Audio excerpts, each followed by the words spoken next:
Selamat pagi, selamat siang, dan selamat malam. Pada kesempatan kali ini, kami dari kelompok 4 akan mempresentasikan proyek aplikasi yang kami kembangkan yang bernama Be Healthy. Perkenalkan, nama saya Immanuel Arvelian Putra dengan NPM 2007110905. Perkenalkan, nama saya Yohanes Destiano Prananta dengan NPM 2007108991.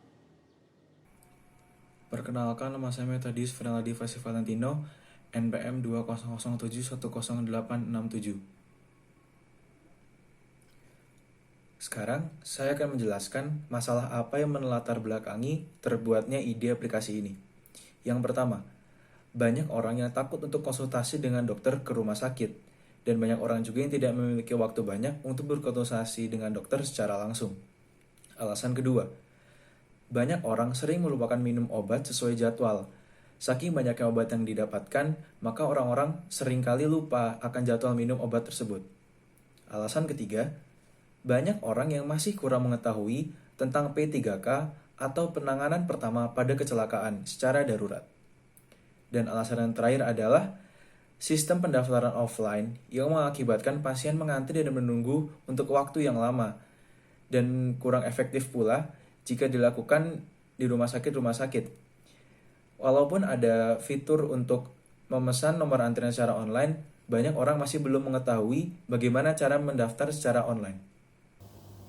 Sebab dari masalah yang ada adalah, pertama, pada saat ini banyak orang yang terkena penyakit COVID-19. Seperti yang kita ketahui, penyakit COVID-19 terus meningkat, dan masih banyak orang yang belum menerima vaksin COVID-19. Yang kedua, orang lansia memiliki ingatan yang kurang baik. Para remaja dan dewasa sering melupakan jadwal minum obat karena aktivitasnya masing-masing. Lalu anak-anak yang kurang tekun terhadap hal ini. Lalu yang ketiga, kurangnya pengetahuan penanganan pertama pada kecelakaan. Pengetahuan tentang penanganan pertama pada kecelakaan adalah hal yang sangat penting. Contohnya yang baru-baru ini terjadi adalah Christian Eriksen yang tiba-tiba pingsan pada pertandingan Euro antara Denmark melawan Finlandia. Pada saat itu, Kapten Timnas Denmark langsung bertindak untuk memastikan agar Eriksen tidak menelan ludahnya sendiri, agar Eriksen tetap bisa bernafas. Lalu yang keempat, banyak orang yang bisa mengalami kejenuhan jika harus menunggu. Hal ini sudah jelas, karena banyak orang yang tidak suka jika harus menunggu. Akibat-akibat dari permasalahan yang ada adalah satu, banyak orang yang saat datang ke rumah sakit untuk berobat, penyakitnya sudah sangat parah, sehingga pihak rumah sakit sulit menanganinya. Dan kedua, proses penyembuhan yang seharusnya sudah selesai akan bertambah lebih lama akibat tidak rutin minum obat. Yang ketiga adalah banyak nyawa yang menjadi taruhan pada saat kecelakaan. Dan yang terakhir, banyak pasien yang harus mengantri dan menunggu giliran untuk diperiksa dalam waktu yang cukup lama. Ini merupakan tampilan utama dari aplikasi kami. Di sini terdapat 6 menu utama yang merupakan 6 fitur dari aplikasi kami. Pada baris pertama, dari kiri ke kanan, terdapat fitur reminder obat, pesan nomor antrian, berita kesehatan, dan e-med. Lalu di baris bawahnya, dari kiri ke kanan, terdapat fitur forum diskusi dan konsultasi dokter. Di bawah 6 menu utama tadi, terdapat shortcut yang jika kita klik akan langsung menuju ke isi berita. Di bawah shortcut berita kesehatan merupakan tanda menu yang terakhir digunakan oleh pengguna.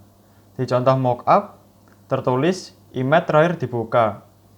Berarti pengguna terakhir menggunakan fitur e-med. Selanjutnya, saya akan menjelaskan fitur pertama yang kami beri nama Reminder Obat. Fitur kali ini dapat kita akses dengan mengklik menu Reminder Obat pada main menu. Setelah kita mengklik menu Reminder Obat, maka akan berlanjut ke halaman pilih rumah sakit. Pada halaman pilih rumah sakit, pasien diharapkan mengetik nama rumah sakit ataupun memilih dengan cara men-scroll rumah sakit tempat pemeriksaan sebelumnya. Setelah diklik rumah sakit mana yang kita pilih, maka akan muncul ke halaman berikutnya, yaitu masukkan healthy code. Healthy code adalah serangkaian angka dan huruf yang telah disepakati oleh tim Be Healthy dengan tim rumah sakit sebagai kode untuk mengakses hasil pemeriksaan. Pada halaman ini juga akan ditampilkan nama rumah sakit yang telah dipilih dan tempat kota rumah sakit tersebut agar tidak terjadi kesalahan memasukkan healthy code.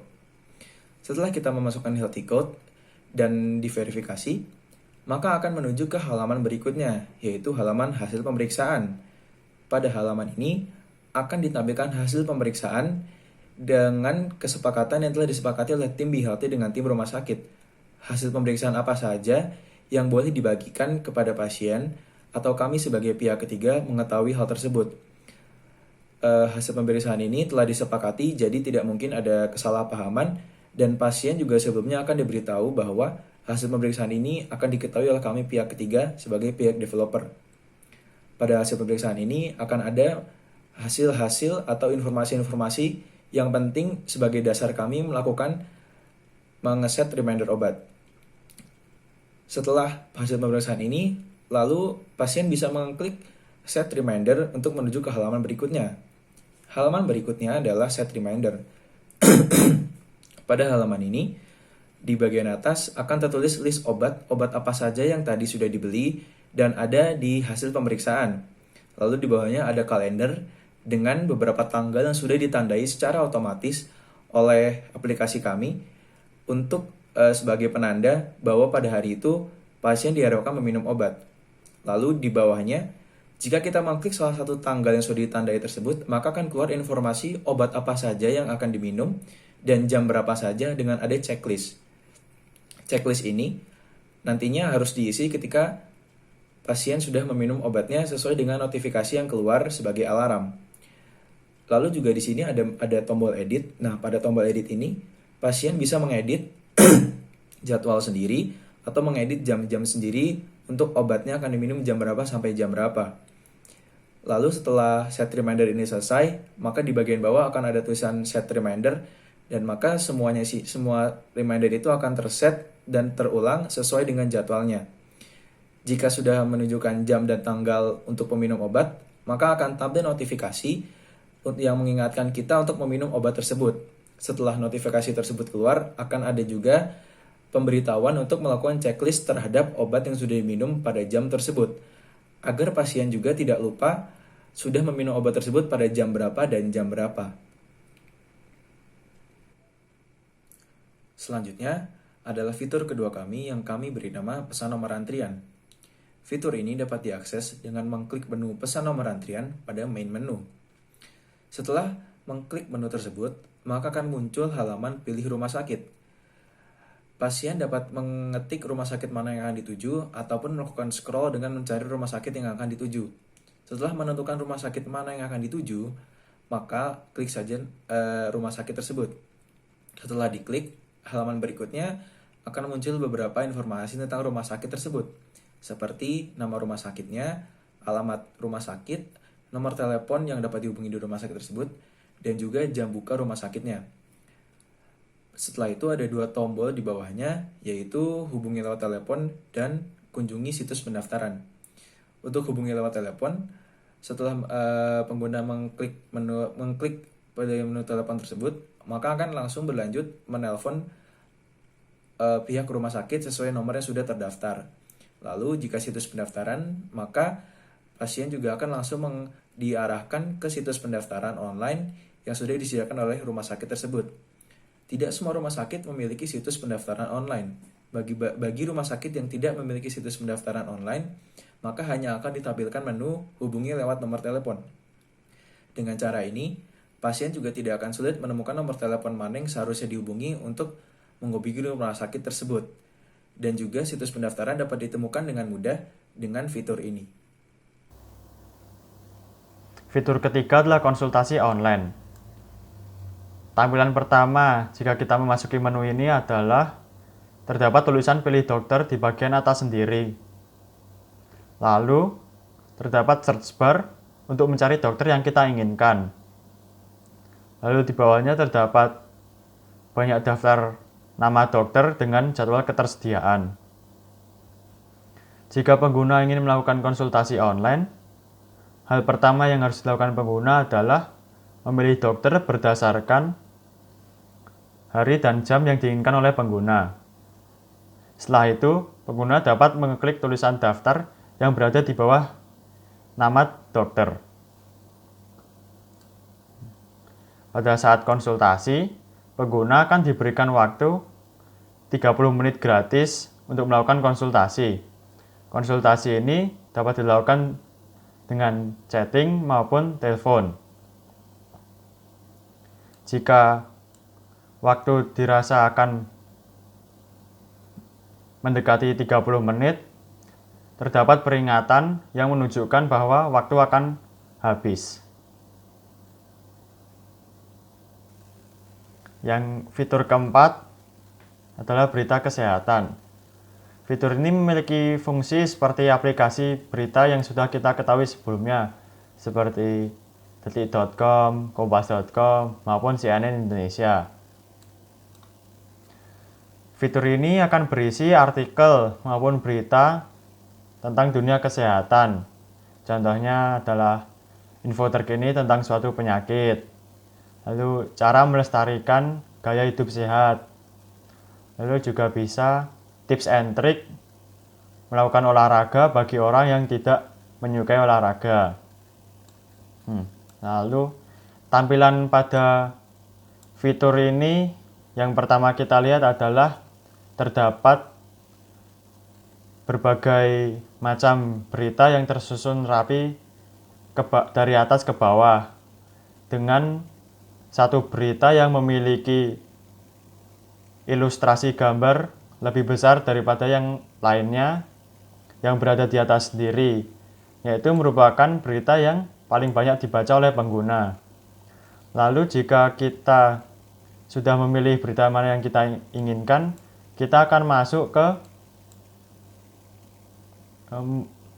isi berita dengan ilustrasi gambar di bagian atas, lalu di bawahnya terdapat judul berita, subjudul, dan penulisnya. Selanjutnya adalah fitur Emmet. Pada fitur ini, pengguna dapat mencari informasi seputar P3K atau pertolongan pertama. Selain itu juga pengguna dapat menekan ikon yang sudah ada sesuai dengan keinginan pengguna. Misalkan pengguna ingin mencari informasi tentang penanganan luka bakar, maka pengguna dapat menekan tombol ikon yang bergambar api. Lalu, setelah menekan tombol tersebut, maka akan muncul informasi tentang bagaimana caranya penanganan luka bakar.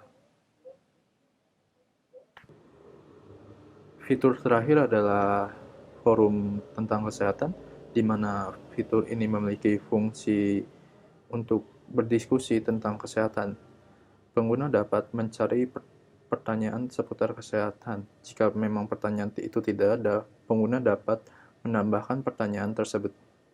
Dan selain itu juga pengguna dapat menjawab pertanyaan yang ada dari pengguna lain. Setelah melihat fitur-fitur yang ada dalam aplikasi ini, kita dapat melihat bahwa aplikasi ini membantu pengguna dalam menyelesaikan masalah-masalah yang ada, seperti pengguna dapat berkonsultasi online ke dokter, pengguna dapat membuat pengingat untuk minum obat, pengguna dapat mencari informasi-informasi seputar kesehatan, entah itu pertolongan pertama atau berita tentang kesehatan, dan pertanyaan-pertanyaan seputar kesehatan. Dan yang terakhir, aplikasi ini juga membantu pengguna dalam daftar ke rumah sakit. Sekian dari kelompok kami. Terima kasih atas perhatiannya, dan sampai jumpa.